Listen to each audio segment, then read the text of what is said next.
উহুদের যুদ্ধে আল্লাহ রসুল নিহত হয়েছে, কাফেররা এরকমের একটি অপপ্রচার চালিয়েছে, সে সম্পর্কে আলোচনা করব। এ ব্যাপারে মহান রব্বুল আলামিন কি বলেছেন? মহান রব্বুল আলামিন বলতেছেন, ওয়ামা মুহাম্মাদুন ইল্লা রাসূল, ওয়ামা মুহাম্মাদুন ইল্লা রাসূল, মুহাম্মদ একজন রাসূল ছাড়া আর কিছু নয়। قد خلت من قبله الرسل, ইতিপূর্বে অনেক রাসূল চলে গেছে, অনেক রাসূল মারা গেছে, অনেক রাসূল শহীদ হয়েছে। এই কারণে আল্লাহ রাসূলও চলে যাইবে, এটাই স্বাভাবিক। কিন্তু আল্লাহ রাসূল চলে গেছে বা উহুদের যুদ্ধে তিনি নিহত হয়েছে, যে একটা অপপ্রচার চালানোর কারণে মুসলমানদের মন মানসিক যেভাবে নষ্ট হয়েছে, এই মুসলমানদের মন মানসিকতা আল্লাহ তাআলা ঠিক করার জন্য তাদেরকে বলতেছেন যে রাসূল তিনি মুহাম্মদ সাল্লাল্লাহু আলাইহি ওয়াসাল্লাম তিনি একজন রাসূল ছাড়া আর কিছু নয়।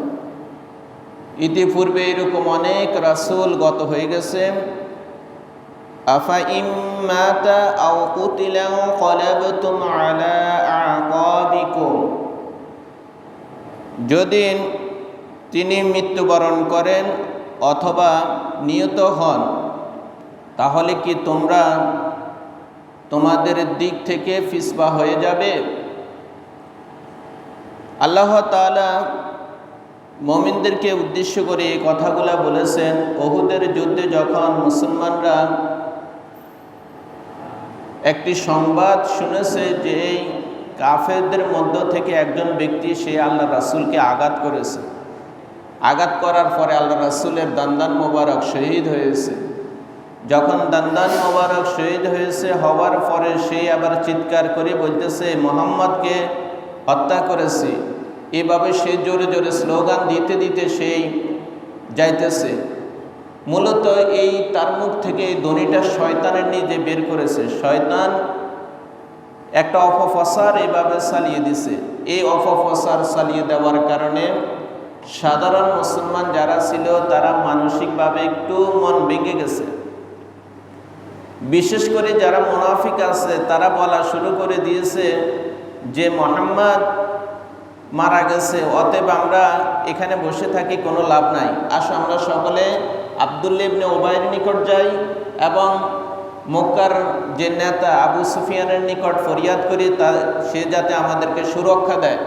আমরা সকলে আব্দুল্লাহ ইবনে উবাইয়ের কাছে যাই। মুনাফিকদের ভাষ্য ছিল এটা। আবার অনেক সাধারণ মুসলমানরা ছিল, তারা বলতেছে যে আমরা এখন যুদ্ধ করে কি লাভ হবে, যার জন্য আমরা যুদ্ধ করতেছি সে তো এখন নিহত হয়েছে, আমরা তো এখন যুদ্ধ করে কোনো লাভ নাই। মানে মুসলমানদের ভিতরে এক একজনের ভিতরে এক এক রকমের চিন্তা চেতনা চলে আসছে। কিন্তু যারা প্রকৃত দৃঢ় ঈমানদার ছিল তারা একেবারে যুদ্ধ চালিয়ে গেছে। এদের মধ্য থেকে একজন মুহাজির সাহাবী আনসারী একজন সাহাবীকে দেখতেছে উহুদের যুদ্ধে সে আহত হয়ে তার গা থেকে রক্ত গড়াগড়ি করতেছে, রক্ত বের হইতেছে অনর্গল। যখন রক্ত বের হয় তখন ওই মুহাজির সাহাবী তাকে বলেছে, ভাই তুমি কি এই সংবাদ শুনেছ যে আল্লাহ রাসূল নিহত হয়েছে? তখন আনসারী ওই সাহাবী বলছে, যদি সত্যি আল্লাহ রাসূল নিহত হয়ে থাকে তাহলে তোমরা যে উদ্দেশ্যে এই ময়দানে হাজির হয়েছ সেই উদ্দেশ্য বাস্তবায়নের জন্য তোমরা যুদ্ধ চালিয়ে যাও এবং তোমরা আল্লাহ রাসূলের সাথে গিয়ে মিলিত হও। তার মানে হচ্ছে যদি আল্লাহ রাসূল শহীদ হয়ে থাকে তাহলে তোমরাও আল্লাহর রাস্তায় যুদ্ধ করে শহীদ হয়ে যাও। এভাবে সেই এই মেসেজটা দিছে। তার শানে অনেকে বলতেছে এই আয়াতটা নাজিল হয়েছে। এ কারণে মুসলমানরা যখন উহুদের যুদ্ধে যে সমস্যার সম্মুখীন হয়েছে সেটা হচ্ছে তারা যখন আব্দুল্লাহ ইবনে জুবাইরের যে নেতৃত্বে 50 জন সাহাবীকে ওই পাহাড়ের গিরিপথের দায়িত্ব দিয়েছে, তারা এই আদেশ লঙ্ঘন করার কারণে খালিদ ইবনে ওয়ালিদ পিছনের রাস্তা দিয়ে আসি যখন আক্রমণ চালিয়েছে, আক্রমণ চালিয়ে আব্দুল্লাহ ইবনে জুবাইরকে শহীদ করেছে এবং তাকে উলঙ্গ করে তার শরীরের বিভিন্ন অঙ্গ প্রত্যঙ্গ কর্তন করেছে। এই যুদ্ধের ময়দানে এমন বিভীষিকাময় কঠিন পরিস্থিতি তৈরি হয়েছে যে কাফেররা তারা যুদ্ধে আসার সময় তাদের নারীদেরকে নিয়ে আসছে।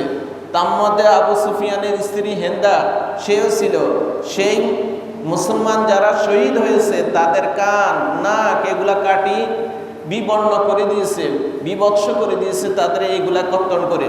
এবং কি আল্লাহ রাসূলের চাচা হামজা রাদিয়াল্লাহু তাআলা আনহুকে সে কি করলো, বুকটাকে ফেড়ে কলিজা বের করে সে কাঁচা ওই কলিজাটাকে সিবাই এভাবে হিন্দা খেয়েছে।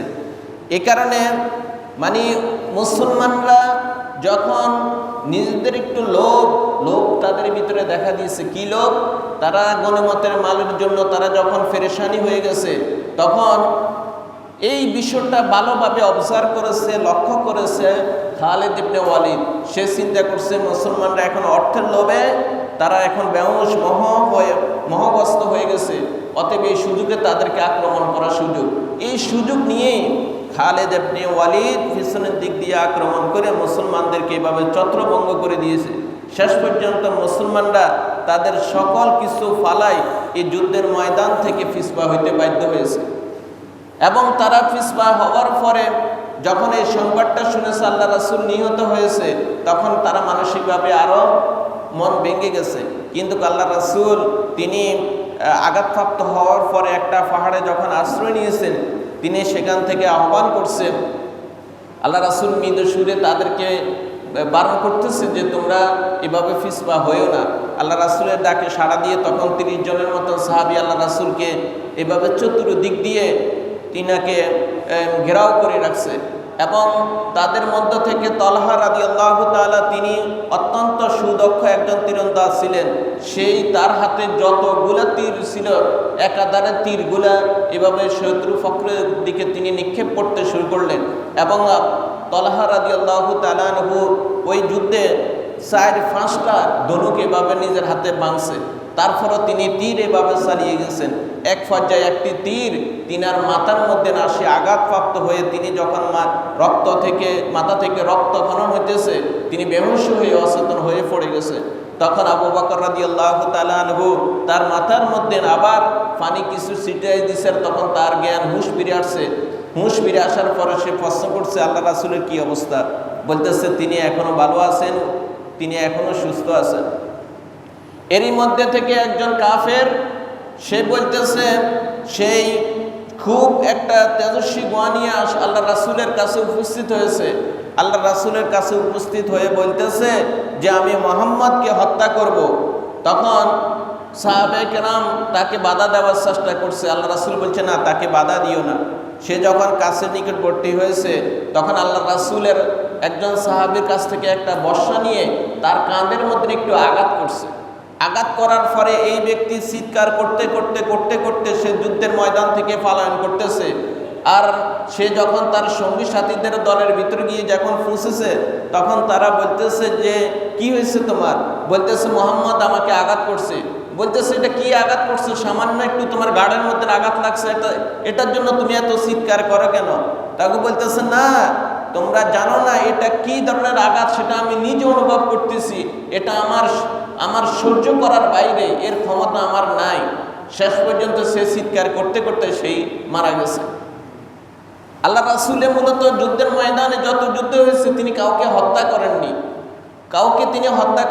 কিন্তু এই ব্যক্তি নিজের স্বেচ্ছা আসি যখন আল্লাহ রাসূলের মুখোমুখি হয়েছে, আল্লাহ রাসূল হালকা একটু আঘাত করছে, আঘাতের সাথে সাথে তার এই পরিণতি হয়েছে। এখন এই যুদ্ধের ময়দানে শেষ পর্যন্ত মুসলমানদের যে সাময়িকভাবে যখন বিপর্যয় হয়ে গেছে, তখন মুসলমানদের মধ্য থেকে যারা মুনাফিক ছিল এরা অনেকেই মুরতাদ হয়ে গেছে। তারা বলছে আমরা, তাদের মধ্যে থেকে অনেকে এইভাবে বলাবলি করা শুরু করে দিয়েছে, আসো আমরা আর এখন মুসলমান থাকি, কোনো লাভ নাই, আমরা আমাদের বাপ দাদা ধর্মে ফিরে যাই। তখন আল্লাহ তাআলা এই কথাগুলোই বলছেন, ওয়ামা মুহাম্মাদুন ইল্লা রাসূল, মুহাম্মদ রাসূল ছাড়া আর কিছুই নয়। কদ খালাত মিন ক্বাবলিহির রাসূল, ইতিপূর্বে অনেক রাসূল এভাবে গত হয়ে গেছে, চলে গেছেন। আফাইম মাতা আও কুতিলা ক্বালাবতুম আলা আকাবিকুম, যদি তিনি মৃত্যুবরণ করেন অথবা নিহত হন, তাহলে কি তোমরা তোমাদের দিক থেকে ফিরে যাবে, দিক থেকে তোমরা ফিসপা হয়ে যাবে? তোমরা যেই দিকে আসো, যে সত্যের পথে আসো, কোরআনের পথে, আল্লাহ তাআলা আল্লাহ রাসূলের পথে আসো, এই পথ থেকে তোমরা কি সরে যাবে? ومن ينقلب على أعقابكم ومن ينقلب على عاقبيه فلن يضر الله شيئا। আল্লাহ তাআলা এরপর বলতেছেন, যে ব্যক্তি এভাবে পৃষ্ঠ প্রদর্শন করে এভাবে চলে যাইবে, ফালান ইয়াদুরুল্লাহ শাইয়া, সে আল্লাহ তাআলার কোনো ক্ষতি করতে পারবে না। আল্লাহ তাআলা এই কথাটা ওই মুরতাদদের ব্যাপারে বলছে, যারা মুসলমান এই সংবাদ শুনেছে আল্লাহ রাসূল নিহত হয়েছে, এবং অনেকে বলতেছে, মুনাফিকদের মধ্যে অনেকেই বলতেছে যে আল্লাহ রাসূল নিহত হয়েছে, আসো আমরা আমাদের বাপ দাদার ধর্মে ফিরে যাই, এবং অনেকে এরকমের কথা বলা বলি শুরু করে দিয়েছে, আসো আমরা আব্দুল্লাহ ইবনে উবাইয়ের নিকট গিয়ে আমরা তার নিকট আশ্রয় প্রার্থনা করি, তিনি যাতে আবু সুফিয়ানের নিকট গিয়ে আমাদেরকে আশ্রয়ের ব্যবস্থা করে দেয়। তাদের এই কথার ব্যাপারে আল্লাহ তাআলাই বলতেছে, ওয়া ইয়ানকালিব আলা আকিবাইহি ফালান ইয়াদুরুল্লাহ শাইআ, যে ব্যক্তি এভাবে তারা তাদের দিক থেকে এভাবে পৃষ্ঠ প্রদর্শন করে চলে যাইবে, ফালান ইয়াদুরুল্লাহ শাইআ, সে কখনো আল্লাহ তাআলার ক্ষতি করতে পারবে না। দুনিয়ার মধ্যে যত মানুষ আছে, একজন মানুষও যদি আল্লাহ তাআলার ইবাদত না করে, মুসলমান না হয়, আল্লাহ তাআলার কোনো ক্ষতি হবে না, কোনো ক্ষতি হবে না। একজনও ইবাদতকারী যদি নাও থাকে, একজনও যদি মুসলমান না থাকে, আল্লাহ তাআলার কোনো ক্ষতি হবে না। এই জন্য আল্লাহ তাআলা এই কথাই বলছেন, তারা আল্লাহ তাআলার কোনো কিছুই ক্ষতি করতে পারবেন না। ওয়াসায়াজিল্লাহু শাকিরিন, আর আল্লাহ তাআলা অচিরেই যারা কৃতজ্ঞ তাদেরকে প্রতিদান দিবেন। যারা ধৈর্য ধারণ করেছে, যুদ্ধ চালিয়ে গিয়েছে, যারা ভালো কাজ করেছে, অচিরেই আল্লাহ তাআলা এই কর্মের প্রতিদান আল্লাহ তাআলা তাদেরকে দিবেন।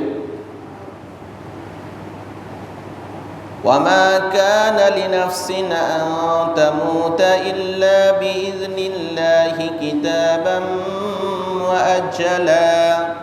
আল্লাহ তাআলা আরো বলতেছেন, কোনো ব্যক্তির জন্য সম্ভব নয় মৃত্যুবরণ করা, কোনো ব্যক্তির জন্য সম্ভব নয় মৃত্যুবরণ করা, ইল্লা বিইذনিল্লাহি, আল্লাহ তাআলার অনুমতি ব্যতি রেখে, কিতাবাম মুআজ্জালা, কেননা প্রত্যেকেরই তার নির্দিষ্ট, প্রত্যেকের জন্য তার নির্দিষ্ট মেয়াদ লিখে রেখেছেন আল্লাহ তাআলা। কে কতদিন বাঁচবে তার মেয়াদ, তার হায়াত আল্লাহ তাআলা কি করছেন, লিখে রাখছেন। এই মেয়াদের এই আগে হবে না, পরে হবে না, নির্দিষ্ট সময়ে তার মৃত্যু হবে। ফাইযা জাআ আজালুহুম লা ইস্তাখিরুনা সাআতান ওয়া লা ইস্তাকদিমুন। আল্লাহ তাআলা আর একটা আয়াতে বলেছেন, যখন নির্দিষ্ট সময় আসবে, এই নির্দিষ্ট সময় আসার পরে একটু আগে করা হবে না, পরও করা হবে না, যত সময়ে তার রূহকে কবজ করা হবে। তাহলে বোঝা যাচ্ছে যে আল্লাহ তাআলা এই কথাটা আল্লাহ তাআলা বলার কারণটা কি? বলার কারণ হচ্ছে যে তোমরা আজকে মৃত্যুর ভয়ে যুদ্ধের ময়দান থেকে পলায়ন করে চলে যাচ্ছ। যে মৃত্যুর ভয়ে তোমরা যুদ্ধের ময়দান থেকে পলায়ন করে চলে যাচ্ছ, বাস্তবে কি তোমরা কি মৃত্যু থেকে দূরে থাকতে পারবে না? যুদ্ধের ময়দানে থাকলেও তোমার মৃত্যু হবে না যদি তোমার হায়াত লেখা থাকে। আর যদি তোমার হায়াত লেখা না থাকে, তাহলে তুমি যুদ্ধের ময়দানে হোক, যেখানে হোক, তোমার ওই সময় মৃত্যু হবে, এটা অবধারিত। এখন এই মৃত্যুর ভয়ে তুমি যদি যুদ্ধের ময়দান থেকে পলায়ন করে যে চলে যাও, এটা তোমার জন্য বোকামি। আল্লাহ তাআলা যদি এই যুদ্ধে তোমার মৃত্যু লেখে থাকে, তাহলে যে বাবা হোক তোমার মৃত্যু হবে। আর যদি আল্লাহ তাআলা এই যুদ্ধে তোমার মৃত্যু লেখি না রাখে, তাহলে হাজারো আক্রমণ করে তোমাকে কি করতে পারবে না, এখানে নিহত করতে পারবে না, মারতে পারবে না। এখন আমাদের একটা প্রশ্ন আসে যে কেউ যদি কাউকে হত্যা করে, তাহলে তো তার মনে হয় মেয়াদের আগে সেই মারা গেছে, এরকম আমাদের ধারণা না। যেমন গতকালকে আমাদের রায়পুরের মধ্যে 7 জন, মোট অপরাধী সহ মোট 5 জনে এভাবে ধরেন নিহত হয়েছে। এই যারা নিহত হয়েছে, এখন আমরা মনে মনে তো ধারণা করি এরা তো মনে হয় আরে দীর্ঘ হায়াত হয়তো আরো বাঁচত, আমরা ধারণা করি না। আসলে মূলত এই ধারণা করা ঠিক না। আল্লাহ তাআলা তাদের জন্য এইভাবে মৃত্যুটা লিখে রাখছে, তাদের নসিবে এরকমই মৃত্যু হবে সেটা আল্লাহ তাআলা লিখে রাখছে। তাহলে এখন আমাদের একটা প্রশ্ন আসে যে তাহলে ওই যে ব্যক্তি অপরাধ করেছে তাহলে তাকে কেন জরিমানা করা হয়, সেই অপরাধ কেন করছে, এই অপরাধের জন্য তাকে কেন মৃত্যুদণ্ড দেওয়া হয়? এর মানে হচ্ছে আল্লাহ তাআলা একটা বিধান দিয়ে দিয়েছে, কেউ কাউকে হত্যা করতে পারবে না। যদি হত্যা করে তার জন্য তার এই শাস্তি, তাকে মৃত্যুদণ্ড দিতে হবে, তাকে দিয়ত দিতে হবে, তার জরিমানা করতে হবে। এই রকমের বিধান রাখছে সমাজকে ভারসাম্য ঠিক রাখার জন্য। এরপরও যদি কেউ করে তাহলে মনে করতে হবে আল্লাহ তাআলা তার মৃত্যুটা এইভাবে রাখছে, এইভাবে তার মৃত্যুটা হবে। কিন্তু যারা মুতাজিলা তারা এটা ধারণা করে না, তাদের ধারণা হচ্ছে না মৃত্যু আল্লাহ যাদেরকে হত্যা করা হয় এরা আরো দীর্ঘ সময় বাঁচত, কিন্তু মৃত্যুর কারণে তারা এখন বাঁচতে পারেনি। এইরকম একটা ধারণা আমাদের করা ঠিক হবে না। আল্লাহ তাআলা প্রত্যেক ব্যক্তিরে এই কথাটাই আল্লাহ তাআলা বলে দিয়েছেন কিতাবা মুআজ্জালা, প্রত্যেকের নির্দিষ্ট একটা সময়, একটা মেয়াদ, বয়স আল্লাহ তাআলা এভাবে লিখে রাখছেন, এই দিন পর্যন্ত সে বাঁচবে, এর আগে হবে না পরে হবে না। তার মৃত্যু যেখানে আছে সেইখানে সে যাইতে হবে, সেইখানেই তার মৃত্যু হবে। এই ব্যাপারে সে যত রকমের চেষ্টা করুক, যত কিছুই করুক, ওইখান থেকে তাকে রক্ষা করতে পারবে না। আপনার মৃত্যু যদি আজকে ঢাকা থাকে, আজরাইল আপনাকে এরকমের পরিস্থিতি তৈরি করে দিবে, আপনি ঢাকা যাইতে বাধ্য হবে। এরকমের পরিস্থিতি আপনার তৈরি হয়ে যাবে। কেমনে? যেমন আপনার এরকম এখন হার্টের সমস্যা দেখা দিয়েছে, ডাক্তার বলতেছে রাইফুল লক্ষ্মীপুর নিচের খাটতো না, আপনি ঢাকা যাইতে হইব, ঢাকা গেছেন সেখানে আপনার মৃত্যু হয়েছে। মানে আপনার মৃত্যুটা যেখানে আল্লাহ তাআলা লিখে রাখছে, অনেক সময় ফতের মধ্যে মারা যাবে, যে ফতের যে জায়গার মধ্যে না আপনার মৃত্যুটা আল্লাহ তাআলা লিখে রাখছে সেখানে আপনার মৃত্যু হবে। এই কারণে আমরা ধারণা করতে হবে মৃত্যু আল্লাহ তাআলা আমাদের জন্য যেখানে যেভাবে রেখে রাখছেন সেইভাবেই মৃত্যু হবে। তবে আল্লাহ রাসূল একটা হাদিসের মধ্যে বলেছেন কেউ যদি জিনা করে, জিনা অবস্থা তার ঈমান থাকে না। কেউ যদি চুরি করে, চুরি করা অবস্থায় তার ঈমান থাকে না। কেউ যদি মদ পান করে, মদ পান করা অবস্থায় তার ঈমান থাকে না। এখন এই অবস্থা যদি কেউ মারা যায় তাহলে তো সে বেঈমান হয়ে মারা গেল, ঈমান নিয়ে মারা যাইতে পারল না। অল্প কিছুদিন আগে আপনারাও দেখেছেন যে একজন মেম্বার সে একটা নারীকে নিয়ে একটা হোটেলের মধ্যে গেছে, যাবার পরে তার হার্টের ব্যথা উঠছে এবং হার্টের ব্যথা উঠে সেখানের মধ্যে সে মারা গেছে। তাহলে এই ব্যক্তি যেখানে জেনা করার জন্য গেছে, একটা নারীকে নিয়ে গেছে, নারী এই অবস্থা দেখে নারী সেখান থেকে পলায়ন করে চলে গেছে, কিন্তু সে সেখানে মারা গিয়ে সেখানে পড়ে রয়েছে। তাহলে এবার চিন্তা করেন কেউ যদি এরকমের পরিস্থিতিতে মারা যায়, জেনা করা অবস্থায় মারা যায়, মদ পান করা অবস্থায় মারা যায়। এই চট্টগ্রামের আরও 1 বছর আগে না 2 বছর আগে মদ পান করে ইয়াবা সেবন করে তারা প্রায় 10 জনের মতন মারা গেছে, মেয়াদ উত্তীর্ণ এইভাবে মদ খাই মারা গেছে। তো এই ব্যবস্থা যদি কেউ মারা যায়, আল্লাহ রাসূল বলছে তাদের ঈমান নাই, তাদের সাথে কি নাই? ঈমান নাই। তাহলে ঈমান ছাড়া সে মারা গেছে। এখন এই পরিস্থিতিতে যদি কারোর মৃত্যু হয়, বেঈমান হয়ে মারা যায়, তাহলে তার পরিণামটা কত ভয়াবহ হবে চিন্তা করেন। এই কারণে এগুলা থেকে আল্লাহ রাসূল বলছে এই ধরনের গুনাহ থেকে তোমরা বাঁচিয়ে থাকো। যে জানা অবস্থায় তার ঈমান থাকে না, শরাব পান অবস্থায় তার ঈমান থাকে না, সে মুমিন থাকে না। চোর ঈমানদার অবস্থায় সে চুরি করে না, লুণ্ঠনকারী সে ঈমানদার অবস্থায় লুণ্ঠন করে না। অতএব আল্লাহ রাসূল বলছে তোমরা এগুলা থেকে নিজেকে বাঁচায় রাখো, এগুলোর সম্মুখীন হয়ে না। এই অবস্থায় তোমার মৃত্যু হইতে পারে। তুমি চুরি করতে গেছো, ডাকাতি করতে গেছো, গনা দোলা খাই মারা যায় না? এখন এই ব্যক্তিটা তওবা করার সুযোগ পাইছেনি, এখন সে চুরি করছে বা ডাকাতি করছে, ছিনতাই করছে, লোকের হাতে ধরা পড়ে সাথে সাথে তো এরকম ফিডি মারি ফেলা। কি আপনারা এরকম খবর দেখেননি? আমরা তো এটাও দেখতেছি, এই ঢাকা শহরে বা বিভিন্ন জায়গার মধ্যে ছিনতাইকারীকে ধরছে, ধরার পরে তাকে ফিডিয়ে সেখানে মারি ফেলাইছে। এই কারণে এই ধরনের অপরাধ করলে যদি আপনি তওবা না করতে পারেন, নিজেকে ইসলাহ না করতে পারেন, তাহলে আপনার পরিণামটা বেঈমান হয়ে মারা ছাড়ার কোনো উপায় নেই। এই জন্য আল্লাহ তাআলা এই কথাই বলছেন যে একজন মানুষের ওয়ামা কানা লিনাফসিন আন তামুতা ইল্লা বিইذনিল্লাহি কিতাবাম মুআজ্জালা।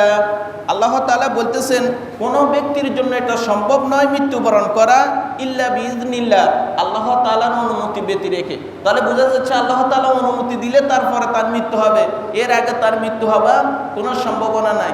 এখন একটা হাদিসের মধ্যে বলা হয়েছে কেউ যদি আত্মীয় স্বজনের সাথে ভালো ব্যবহার করে তাহলে আল্লাহ তাআলা তার হায়াত বাড়িয়ে দেন। আবার কেউ যদি গুনাহ করে আল্লাহ তাআলা তার হায়াত কমায় দেন। এখন এখানে একটা আমাদের প্রশ্ন আছে, আল্লাহ তাআলা তো এখানে বলছে কিতাবা মুআজ্জালা, মানে প্রত্যেকের বয়সের একটা সীমা আল্লাহ তাআলা লিখে রাখছেন, তাহলে বাড়বে কিভাবে? এই বাড়ানোর উদ্দেশ্য, মূল কথা হচ্ছে যে কেউ যদি নেক কাজ, সেই নেক কাজ করবে, আত্মীয় স্বজনের সাথে ভালো ব্যবহার ভালো আচরণ করবে, এটা আল্লাহ তাআলা জানে। আল্লাহ তাআলার এটা কি আছে? জানা আছে। ও জানি শুনিয়ে আল্লাহ তাআলা আগে তারা ওই বয়সটা বাড়ায় ওইভাবে লিখে রাখছে, মানে তার দ্বারা এই কাজগুলো হবে। সেই আত্মীয় স্বজনের সাথে ভালো ব্যবহার করবে, ভালো আচরণ করবে এবং তার হায়াত আমি বাড়াই দিব, ওই বাড়াইয়ে আল্লাহ তাআলা ওই বয়সটা নির্ধারিত করিয়ে রাখছে।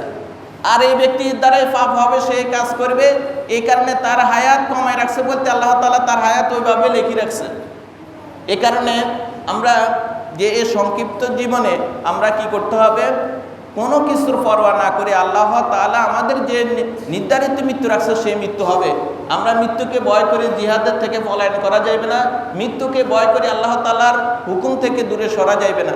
এই কারণে আল্লাহ তাআলা বলতেছেন কোনো ব্যক্তি তার পক্ষে সম্ভব নয় মৃত্যুবরণ করা ইল্লা বিইজনিল্লাহ, আল্লাহ তাআলার অনুমতি ব্যতি রেখে। কিতাবাম মুআজ্জালা, আল্লাহ তাআলা তার জন্য যে নির্ধারিত সময়সীমা লিখে রাখছে ওই সময়সীমার আগে সে কখনো মৃত্যুবরণ করবে না। ওয়ামান ইউরিদ সাওয়াবাদ দুনিয়া নুতিহি মিনহা, আর যে ব্যক্তি দুনিয়ার মধ্যে কিছু চায় তার থেকে আল্লাহ তাআলা তাকে কিছু প্রতিদান দেয়। নুতিহি মিনহা, তাকে আল্লাহ তাআলা দুনিয়ার মধ্যে থেকে কিছু দেয়। এর দ্বারা আল্লাহ তাআলা কি বুঝেছেন? এর দ্বারা আল্লাহ তাআলা বুঝেছেন কেউ যদি দুনিয়ার মধ্যে আল্লাহ তাআলার পক্ষ থেকে বিজয় চায়, সাহায্য চায়, আল্লাহ তাআলা তাদেরকে ওই সাহায্য করেন, বিজয় দান করেন। আর এবং যুদ্ধের ময়দানে আল্লাহ তাআলা তাদেরকে গনিমত দান করেন, তারা গনিমত প্রাপ্ত হয়। এই জন্য আল্লাহ তাআলা এই কথা বলছেন ওয়ামান ইউরিদ সাওয়াবাদ দুনিয়া নুতিহি মিনহা, যে ব্যক্তি দুনিয়ার মধ্যে কিছু চায়, দুনিয়া থেকে কিছু চায়, আল্লাহ তাআলা তার জন্য তার কিছু প্রতিদান আল্লাহ তাআলা তাকে দেন, তাকে কিছু পুরস্কার দেন। এই পুরস্কারগুলো কি?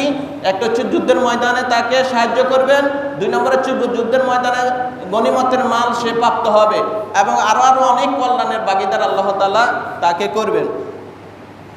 ওয়ামান ইউরিদ সাওয়াবাল আখিরাতি নুতিহি মিনহা, আর যে ব্যক্তি আখিরাত চায়, যে ব্যক্তি আখিরাত চাইবে, আখিরাতের প্রতিদান চাইবে, আখিরাত থেকে প্রতিদান চাইবে, আল্লাহ তাআলা তাকে সে আখিরাতে প্রতিদান দিবেন। আর সে প্রতিদানটা হচ্ছে জান্নাত। মানে আল্লাহ তাআলা মুমিনদের জন্য যারা সত্যিকারে আল্লাহ তাআলার উপর ঈমান রাখে, বিশ্বাস রাখে, যুদ্ধ করে, যুদ্ধের ময়দানে অবতীর্ণ হয়, আল্লাহ তাআলা তাদেরকে দুনিয়াতে সাহায্য করবেন, যুদ্ধের ময়দান থেকে তাদের সব রকমের সাহায্য সহযোগিতা করবেন এবং সাথে সাথে পরকালে আল্লাহ তাআলা এদেরকে জান্নাতের ব্যবস্থা করবেন। ওয়াসানাজিল শাকিরিন, আর অচিরে যারা কৃতজ্ঞ তাদেরকে আল্লাহ তাআলা পুরস্কৃত করবেন, আল্লাহ তাআলা তাদেরকে পুরস্কার দিবেন। তাহলে আজকের আলোচনা থেকে আমরা বুঝলাম যে আল্লাহর রাসূল যুদ্ধের ময়দানে যে আহত হয়েছে, কিন্তু এই আহতটা কাফেররা একটা অপপ্রচার চালাইছে, তিনি নিহত হয়েছে। এই জবাবটা আল্লাহ তাআলা এই আয়াতের মাধ্যমে দিয়েছে। আর আমাদের নিকট স্পষ্ট হয়ে গেল প্রত্যেক মানুষের মৃত্যুর একটা নির্দিষ্ট সময়সীমা আল্লাহ তাআলা লিখে রাখছে। ওই সময়সীমার আগে সে কখনো মৃত্যুবরণ করবে না, নির্দিষ্ট সময় আসলে সে মৃত্যুবরণ করবে।